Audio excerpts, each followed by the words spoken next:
Hello, everybody. Welcome to the Friendly Filmmaker live stream, monthly Q&A, AMA, all the things. Thank you for joining me today. Today is an exciting time. I can't wait to share it with you. Sorry about the slightly late start, but we had some technical difficulties. Apparently, OBS continues to be confounding. Anywho, I wanted to share with you many things, including the agenda for today, which will be put on the screen post haste. And here I am. Yes, I'm ready, and I am streaming already. And Connor is with me. He's waiting in the waiting room, but he's going to continue waiting as I continue to talk to you about our agenda. Ta-da! Today's agenda, very quick. I've got some YouTube updates, Friendly Filmmaker website updates, Ko-fi updates, and then we dive right into the interview. So very quickly, I wanted to share with you some YouTube success. We passed 550 subscribers. We passed 600 watch hours, which we're very happy for. We passed 200 uploads and 200,000 views. We are very proud of our progress. We are very happy with how it's going. The road to monetization is not an easy one. So thank you to all our subs. Thank you to all the positive messages and fun that we've been having along the way with the community, and we continue to be putting stuff out there for you to laugh at and also learn from, hopefully. Friendly Filmmaker got an update, which I'm very happy about, because we spent over a year polishing things up, redesigning things, rethinking about things, and doing a little bit of QA testing back and forth to get the website to look really nice. Basically, we put up a new film gallery. Please check that out. We put up a couple new pages. Please check those out. New contact forms, and it's just been long overdue. So I'm most proud of the film gallery, where we're going to be able to put up our beautiful projects by poster, and you can look through them, categorize them, and enjoy and see what we're up to. Then we also updated our Ko-fi page. So I realized basically that I post there multiple times a week. Lately, I've been posting there 2 to 3 times a week.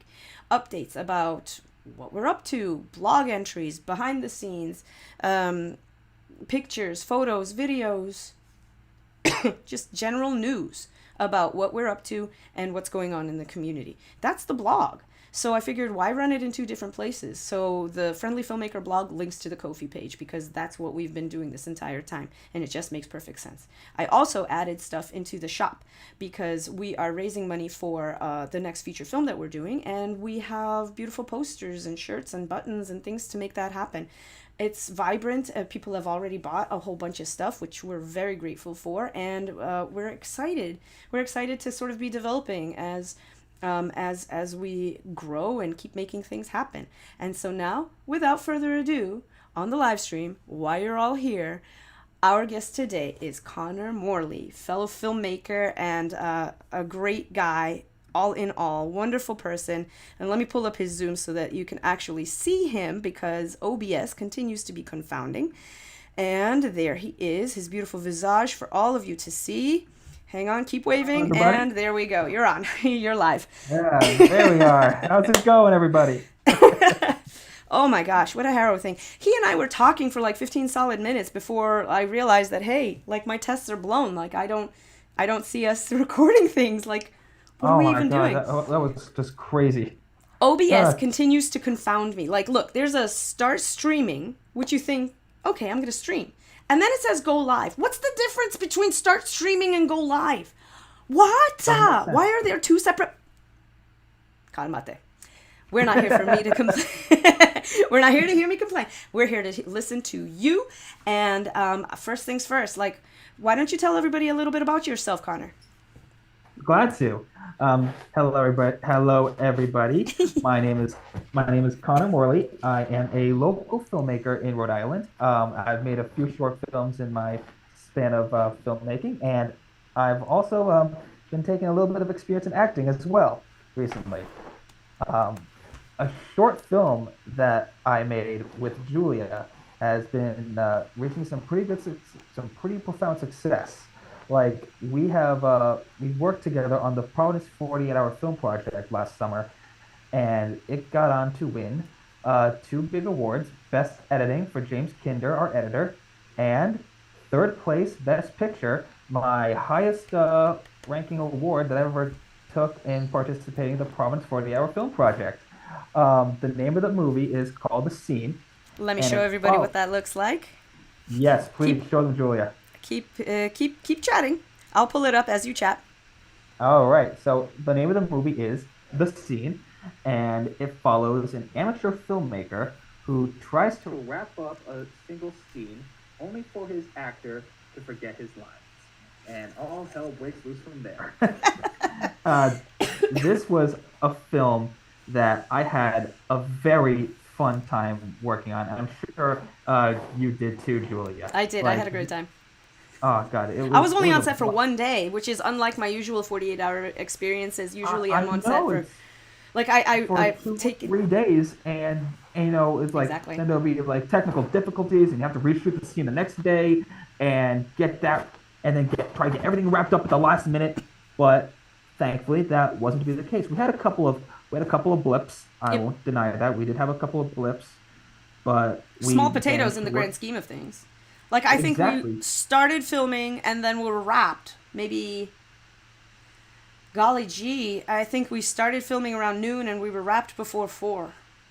After we got Yeah, everything set up. Because the setup was yeah, the longer part. Deciding where to yeah. That was shoot, the how to put longest the part. Where to cameras, put what we this? wanted to do, couple practice shots that didn't work. And then, like a mid shoot realization that we needed a specific camera and one that I happened to have in my car. I Complete know it's serendipity. amazing.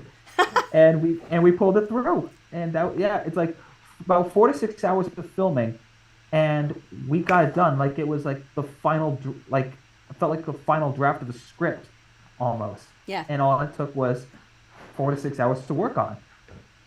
Yep. Like I imagine that. that was a lot of fun. I mean, working on 48s is always a bit of a challenge because we mentioned this before when we were talking, you and I, that especially like I'm Boston Central, you're in Providence, Rhode Island, so you know that home base advantage is where it's at. Like if you have a certain equipment and it's in your room, that's one thing. But if you're the one that goes to the visiting team, if you're a guest, then you better have everything with you because you're not able within 48 hours to drive, to sacrifice driving time to go back and get something that you need. You just live without it or you don't have it. Like that's it. Absolutely. Yeah. Like that is the ultimate sacrifice. Yeah, it's different, right? It's just a different way of thinking and planning. It's like, okay, I packed 4 boxes of costumes that I thought might come in handy based on the theme that you had given me. And if I hadn't known the theme ahead of time, like I would not have been able to pack everything just in case. Like because like my closet is my my prop house, as it were. And so there's no Exactly way that right. I could have packed all that up. Yeah, But but yeah, but having everything in the like sliders and tripods and pieces of equipment that may or may not come in handy. Hey, do you need a jib for this shot? It was like, okay, I it's like, think I have it in the yeah, car. we could do that. We could work with that, and Right. that's what I like about working on a on a film set. What the hell is wrong with me? That's what I love about working on a film set. Is like, especially on my short films, is that we work together as a team, and that's what good filmmaking is. It Yep. is teamwork. It is effort, Yeah, it's a and team that's how sport. it It should really be is. looked at. And and my God, Julia, you have been such an awesome team player Oh, thank you. when you came on board. Like, I'm really glad that Alicia got us to contact with one another here. Hi, Because, Alicia. hi, Alicia. A common friend that introduced us. That's how we know each other. Exactly. And and if it wasn't for you, and if it wasn't for everyone else on this, the scene would have not reached the same amount of success. So It what's really next wouldn't for the have. scene? Let me ask you that. Oh, Are yes, you I have taking some it on very tour? Because I know that you put it up online, and I'll leave a link in the description for anybody that wants to see it. yes, definitely So it's put the sort of link above. public, but what else can you do with it now that it's public? Because Well, now that it's public, I have an alternate version I have in store for me. And it's going to be a director's cut of the scene with footage we didn't use in the theatrical version and polished up color grading. nice, nice. So this movie is going to be the most completed version of our movie. And I actually had a meeting with our editor James, and when I looked at what he had prepared, it looks amazing. It looks almost complete. We still have a couple of things to like tidy up, but other than that, like it's almost ready, and I'm so excited to submit this one to the festivals. This That's one is, awesome. That's really, yes. really awesome. I'm And so on happy for film, you. Yay. oh yeah, yeah, I'm happy for all of us. This is our work too. I'm gonna post the And link to it on the website as well. Like not oh, just on the absolutely. descriptions here below, but I'm gonna take that awesome poster. Which remind me, who designed that poster? I think was it Jennifer Jennifer Banyan? Connolly. She came all the way from Jennifer, Hollywood to come. Yeah, yeah, yeah. That's what it was. Yep, that's what I'm yeah, remembering. that's who it was. It definitely wasn't me though. Oh No, yeah, absolutely not. What are you talking about? I don't know anything about posters. Oh right. Oh. I'm teasing. Yeah, But come to no, be on one Boston, of our sets, and this is what you get, everybody. Just I know. FYI. It's a whole lot of fun. For sure. Otherwise, it's like really hard work, right? If you can't laugh Yeah. on set, there's something. Oh, That's a hard day. and that's another thing I loved about working on the 48. Is like whenever something goes wrong, it's like, hey, this is like what's happening in the movie, and we I all just know. laugh. We were That's just how able it to should parallel be. it back to what we were working on. We just cracked a joke about it instead of And stressing about it or blaming or finger pointing or yes, stressing. It was just fun. yes, It's just fun. and that it is. It's fun, and that's how it should be, and that's what I loved about doing it. And the best thing is when because of that experience, it felt so therapeutic. Like we get to and it helped me mature a bit more as a filmmaker, knowing, hey, this is what's going to happen, but you know what? We can pull it off. We Mm-hmm. can make it through this, Mm-hmm. Yeah. Yeah. and not get too stressed out about it. Exactly. Because stress happens no matter what productions that you're on. There's going to be something that goes wrong. Oh, Just as a director, talk to me about directing because you and I are both actor, director, writer combos. And so, talk to me about your process. We already talked about the scene. What else have you got cooking? And talk to me about how you approach directing. Are you an actor's director? Are you a crew director? Do you take everything into consideration? Like, what's your process? Loaded question, I'm right? a little mix of. It is a loaded question. So when it comes to directing, I'm a little bit of a mix of both taking things into consideration and being an actor's director. I think the director's main goal is to direct the actors of how they want the scene to play out, Mm-hmm. and how, and once you deliver that to them with every detail imaginable, they will get that done.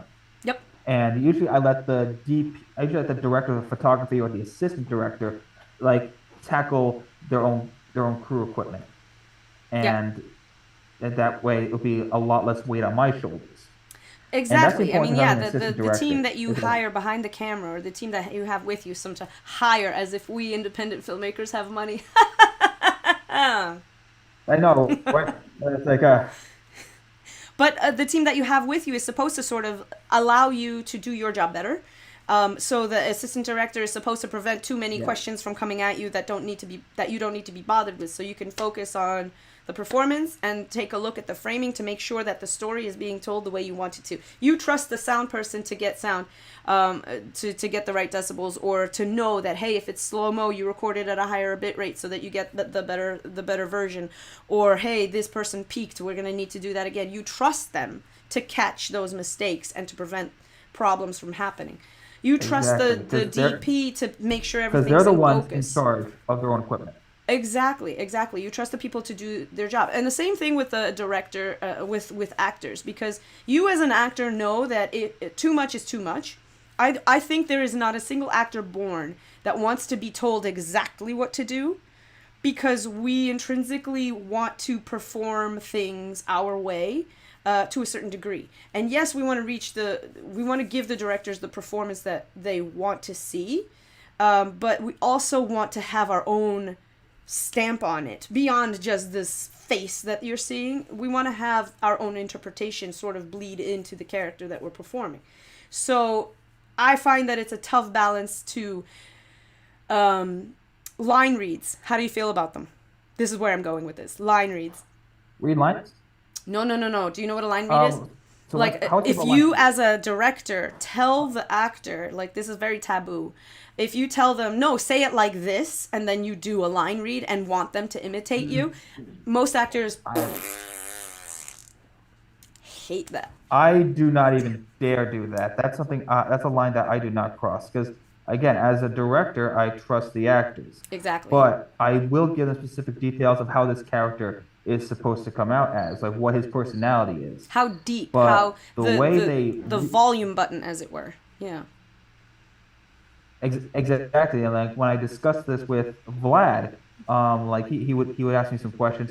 So Connor, how do you want me to deli how do you want me to portray this character? Should he be nervous? And should he be a little bit scared of what he has? And like, yeah, just a little bit. But remember, you're a character playing a character. Mm-hmm. So when we cut to reality, I would say just try to act a little bit frustrated that your co-lead is forgetting his lines, and he's like, "Oh yeah, totally got it." Yep, and he did. And His Vlad performance there was like and really he did good. it tremendous. Yeah, Yeah, he slipped in and out of those the multiple fact that characters so nicely. Hi, Vlad. hi Vlad, how you doing, my friend? But yeah, Vlad is awesome. Like I love working with him. He is such a sweet person, a kind gentleman, and the fact he's learning from the Lee Strasberg school, I'm just like blown away. Like he's like taking serious methods, Yeah. and he does it so well, and he respects everybody on set. That is showmanship right there. Yeah, That is of course. that is Oh yeah, because there are like the Ruby he Roses is of the world, he is and then there brilliant. are the Kristen Bells of the world, and I always want to reach for the latter. Yeah, me too. uh, Tell me more about what you've uh, got coming up. yes. So my next short film. This is a very exciting project because this is the first time I ever collaborated with them. Uh, and the name of so let me start by the telling you the synopsis of this story. This my short film is going to be a psychological horror movie. It's Ooh. a psychological horror short film to be more detailed. Mm-hmm. And it follows this up and coming screenwriter who has to who has to sell his soul for the sake of success. And his name is Michael Solace, Ooh. and that is the title of the movie. Who Uh, are you collabing with for and this? and it. Oh well, I am collaborating with a very renowned local actor and filmmaker from New England. His name is Chris Salvi, Hi, Chris. and he is hi Chris, how's it going? And he is a very talented actor and director, and the fact that he came up to me with this story, and he gave me he gave me trust and permission to work on this, even with my own creative freedom. Mm-hmm. And when I read the script, it was like his first draft, I'm looking at this going, "Oh my God, there is so much strong potential in this. Yes, I want to read this." And when I read it, it reminded me of Barton Fink mixed with Jacob's Ladder and a little bit of Angel Heart sprinkled together. And Ooh. and that's the type of movie I've always wanted to make. So to have him send that script to me and say, "Hey, I want you to make this movie," I couldn't be more thankful. I'm really excited to be working on this. I'm trying to get a either GoFundMe or Seed and Spark, correct? Mm-hmm. Yes, inspired. So I can launch a campaign. So and I'm trying to reach up to like $5,000 as the maximum for the budget of the movie. Mm-hmm. And so When are you hoping we are to film it? planning to. So I'm hoping to film on in early March, from March 5th through March 8th. Oh wow, that's very specific. And Yeah, yeah, that's that cool. gives me plenty of time. Yeah. So I have plenty of time to get this going, but I would like to get this done sooner rather than later. Mm-hmm. Now than never.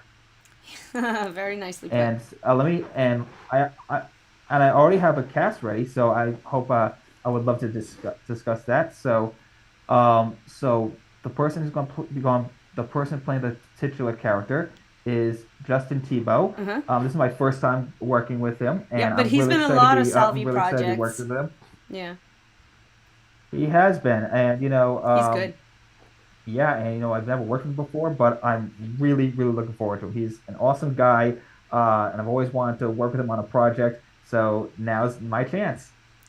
And then we have Jensen Tavares, who's going to be playing the role of Monica, an executive, a very shady and mysterious Hollywood executive.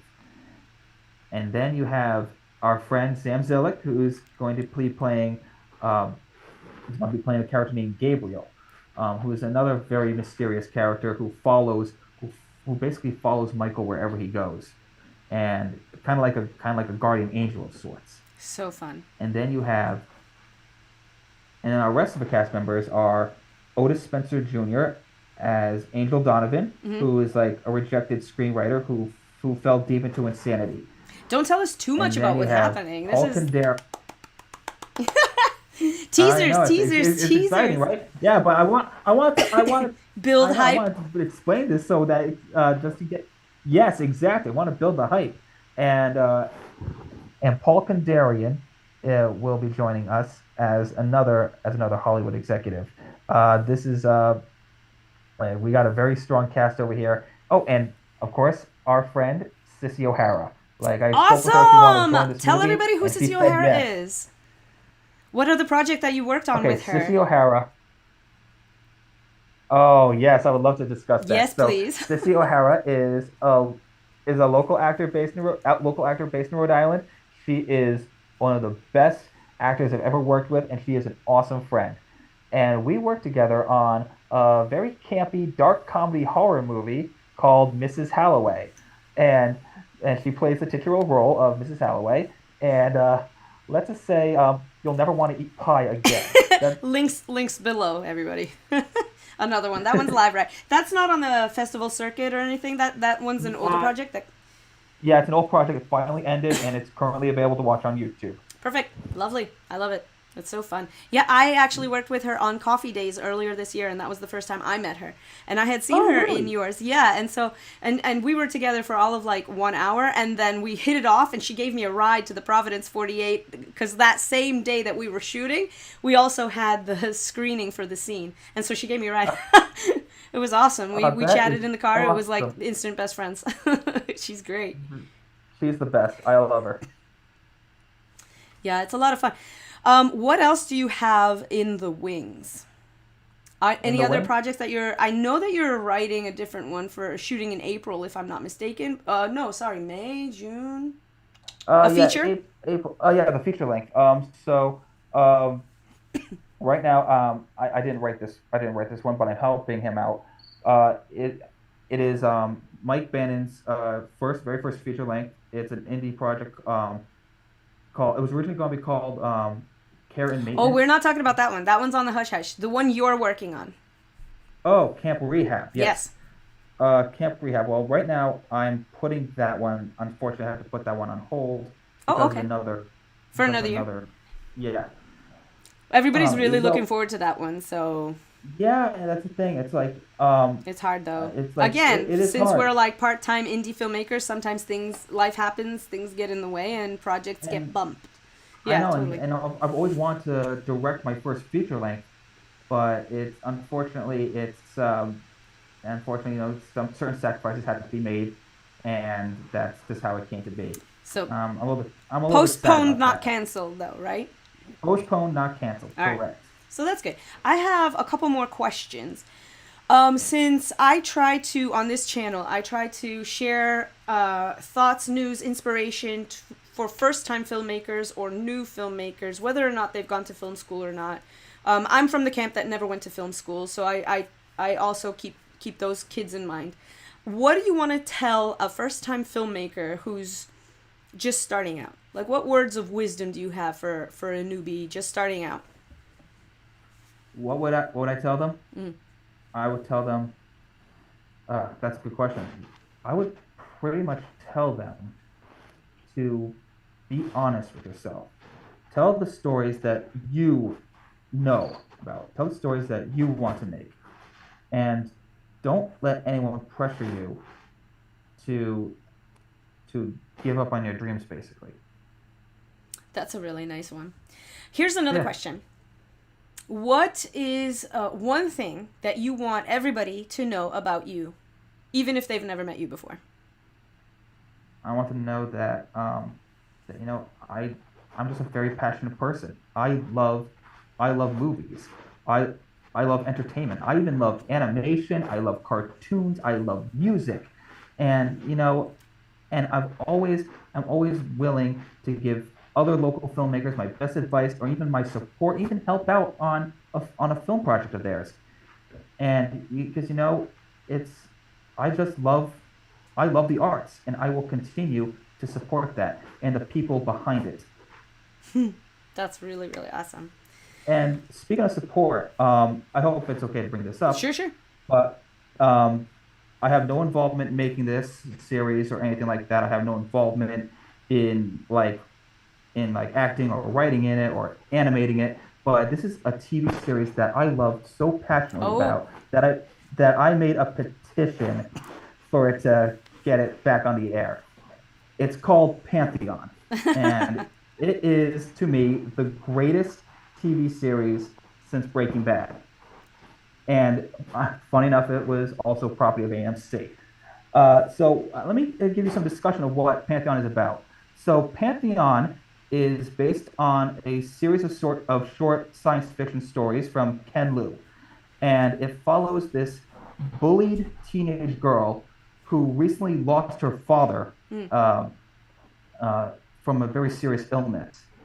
And suddenly, she gets a strange message from her laptop who claims to be her deceased father. And then she soon discovers that her father didn't die of illness. His brain was scanned and uploaded into the cloud. And this concept is called uploaded intelligence.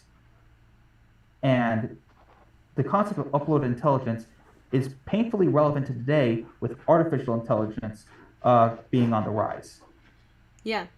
That's actually And really pertinent. Sorry to interject, but one of the concerns that some pundits have before seeing the deal that SAG agreed to is that we're all really hoping that they got a fair deal, because one of the things, like 3 days ago or so as we record this, it was still very much a hot topic, where AI was still going to be unfairly used against actors, in terms of, we scan your face and we're allowed to use that scan forever, even after you die, without any further compensation to you or your loved ones or your family.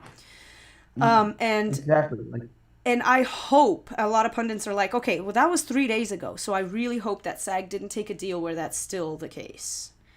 yes, that's a concern of mine too. As much as I'm happy for SAG-AFTRA and AMPTP to finally reach an agreement, Right. I'm still a little I bit want to know cautious what on what they the agreed agreement to. was. Exactly, Me exactly. too, because as someone who also has experience as an actor, I do not wish to have my body scanned and replicated. Seriously. Um, And there's a lot of and sci-fi out there, that deals with that exact thing, like Pantheon, like, for example, Star exactly, Trek. If you remember Deep Space Nine, the character, anybody who's a nerd like me remembers that Kira, um, Norris didn't want her image scanned into any holodeck, and for that reason, because then anybody can use that scan to do whatever they want. And this was 25 years ago, 30 years ago, where they were making that kind of prediction. Sci-fi has a way of seeing into the future in a way that other genres sometimes don't. And that one stays with me right now, because that's like literally what's happening right now, which is yeah, wild to me. honestly, it's like there needs to be what I think with regarding AI and entertainment, there needs to be some very harsh restrictions or even prohibition on artificial intelligence for the sake of actors, writers, and even directors. AI, like any kind of technology, is a tool. It's how you It use it is. that matters. And there's any number of ways that, for example, take dynamite. The invention of dynamite is was at the time a very contentious topic, because as soon as Nobel invented it, he knew that it could be used to create or to destroy. They could save years of manpower by being able to blow a hole into a mountain, but they could also destroy lives with that kind of invention. And that's true of any technology. It's a tool, but it has to be used responsibly and ethically. And that's where I hope that SAG continued to take a stand to the very end. And I'm keen to see what they agreed to, is basically Me what I'm too. I'm saying. keeping my As fingers crossed for them. Yeah, me too. Me too. WGA did get a legit good deal, so that's They a did. very When I fair. read it, I was like, okay, I can see this. This is actually Exactly. I was good. like, wow. Okay, good. So, exactly. Um, so I don't want to keep you for too much longer. We have about 10 more minutes or so. I want to ask you a question about what is your top priority for 2024. Now, as the year is waning, I know I say that in November, but still, we've only got 2 months left of 2023. So I'm thinking ahead to the next year. What have you got going on besides the short and besides working on the feature that shall not be named until such time as we're gonna we're gonna talk about it? Okay, so basically my goal is to try to make as many short films as possible in 2024, even getting more acting roles because ever since I did the scene, I kind of caught the acting bug. And I was like, yes, I got to do acting again. I got to do this. It's so much fun. What was the last time that you had done acting? The last time I done acting, well, the last time I done Before the acting scene. was before the scene was for Richard Griffin's movie Pansy Vision, Oh, okay. um, and and then I did Adam Carbone. Before that, I did Adam Carbone's little TV series called The Garden of Wonder. I played in a fake commercial with bee hammers. You'll have to watch it to find out what that means. But it was so much. I had such a fun time doing it. And when I performed, like, should I really make this a thing? Should I consider acting? And then when I did this, and then when I did the scene, like, okay, I'm doing acting. I love it. I love it so much. That's really wonderful. And that's one thing that I really love about being able to be that writer. And Chris Salvi is actually another such person. He's a writer, director, actor combo. And I think he'll tell you as well, like sometimes when you write a character, you're like, that one's for me. And there's such power in that. And such freedom in that, that you get to just go hog wild. If you want to be a clown that wears a giant 10-gallon hat, cool, that's for you. If you want to be, I don't know, a director in a scene within a scene, that's cool. If you want to be a fortune teller, that's for me. Like that, there's such liberating joy in being able to create something on the page and then be like, I call dibs on that one, and then also direct on it. Some people get intimidated by doing, I know actor director combos who exclusively like want to divorce their roles in one or the other because they want to focus on one or focus on the other, and they don't want to do like the same thing for one project. But that's not me. I'm like, give it, I want it. It's fun juggling all them balls. Yep, it's fun. Yeah, that's me too. I was like, there's so many things I want to do. Oh, I want to do that. I want to do this. I want to do that. Oh, give me some of that too. Production is so much fun. Like, I love being on set. It's one of my favorite things ever. Me too. I love making movies. What can I say? I know, same. Oh, hey, there's one more thing that we have in common, which is why I kind of thought of you to be my guinea pig. By the way, thank you for thank you for being my guinea pig, because It's my pleasure. Thank you for I was like, having this me. is not only my first interview, but I'm doing it live. Ah, like, who would Right, agree it's to that? exciting. Connor would agree to that. Connor agreed to that. And I think I had a lovely time. I think I'm going to do future interviews for sure on the channel, so everybody stay tuned for that. And I want to ask one last question before I let Connor go. What? I asked a lot of good ones. Oh, I got one. Ask me something. Oh God, ooh, that's a good one. I got a good question. What was your favorite movie you've ever worked on? Wow. Actually, the people on Hub on Hollywood asked me the same exact thing. The Yeah, same right, exact they thing. did, didn't they? Yeah. And I'm going to tell you what I told them, which is that I can't pick just one. And that's not like me being diplomatic. It's literally just my own intrinsic artistic selfishness that prevents me from doing that. Because first off, every set teaches me something. Every writing project teaches me something. And every acting challenge teaches me something. And I love the end results in different ways for different reasons. So I love being the fortune teller, where it was like a thriller piece. I loved Guidance because it was a sweet, sorrowful human piece. I loved Dibs on Mars, which was a riot. It was like an acid trip on film. It was crazy. And Love Dibs on Mars, by the way. thank That was you. such a fun movie. That we need to double feature that with Barbie. Sorry, Oh, Oppenheimer. I love Oppenheimer, but like those two make a better pair. Oh, thank you so much. Yeah, the director's cut is in festivals right now, and it'll have a smaller run than Fortune Teller and Guidance, but I still want to take it on tour for a little bit, and I can't answer that question with just one. I can't. And I don't think I ever will be able to, for the same reasons. Like, maybe I'll say that there are some projects that never hit the light of day that I wasn't particularly fond of because they didn't come out the right way in my own head, but then I'll just remake them later. But yeah, anyway, that's the answer to that question. Yeah, so that's really all I've got for you. Do you have one last piece of advice or words of wisdom or whatever else to share with our audience before I let you go? Let's see. A word piece of advice. Okay. Or one I gotta cool think thing of that one. you did. I'll lift it from the podcast that I like to listen to. One cool thing, whatever. Okay. One cool thing. Okay. I should have warned you about This, this. This is what happens it's when we do a okay. live interview. It's okay. I'll give you one cool thing to say. Just be cool. Actually, that's at first it sounds funny and glib, but honestly, that's good life advice. That's good life advice, especially for filmmakers. Just be cool. Like, nobody wants an a-hole on Exactly. set. Nobody wants a tightly wound energy on set. Like, that's wise. That's wise advice right there. I wish I could say something completely philosophical like Socrates, but you know what? Just be cool. That's all I have to That'll do tell it. you. That'll do it. Chill. Just chill. Connor, thank you so much for joining me on this crazy, haphazard, nutty experiment. Thank you for being my first interview guest, and yeah, have a wonderful day. I hope to see you on a set at some point soon. Absolutely. When's And the thank you so much. Providence 48 next year? Ish. What month? June? I want to say it's the same. I want to say it's the same month on the same day.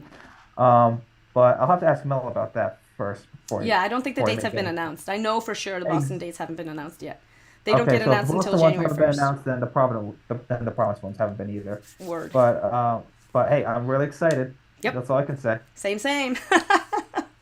All right. Thank you again so much. Have a Hi. beautiful, beautiful day. And thank you for having me, Julia. Have a wonderful, blessed day. Thank you. Bye. Bye bye. Let me switch to this. Guys, everybody, thank you again to Connor for joining me on this wonderful experiment. And thank you for being with us as we run our first interview. I think it went pretty well, despite the weirdo technical difficulties at the end that caused us to delay, but that's live broadcasting for you. Yeah, so if you want to do more interviews like this, support the channel and submit links, leave a comment below as to people you want to see on an interview. I would love to talk to more local filmmakers in the future. I have a whole list of names already, but hey man, drop a comment and let me know about somebody that I don't know about, right? So let's keep this going. If you want to subscribe to the Ko-fi page, you can do so for free. You don't have to donate if you don't want to, but you could still follow along the blog and see all sorts of awesome updates. Check out the new web page, and if you are in the market for gear, use our Amazon affiliate link down below to support the channel. Additionally, I know the holidays are coming up, so that really would help the channel out. I get a small cut of whatever you buy at no extra cost to you, and it really pushes the needle forward in terms of us being able to afford keeping things like this on, like web hosting costs and production costs and the Wolf Boy and all the things. So yeah, like, subscribe, do all the things. I want to thank you all for being here today. I hope you like this video, and yeah, more coming. So that's all I got for you. Have a beautiful day. Friendly Filmmaker is a Tuba Creations production. Don't forget to like and subscribe. Find us on Facebook, Instagram, Twitter, and Mastodon. And if you like what we do, consider supporting us on Ko-fi with either a one-time donation or a membership. Members get all sorts of great perks. Check out ko-fi.com/friendlyfilmmaker for more. That's ko-fi.com/friendlyfilmmaker.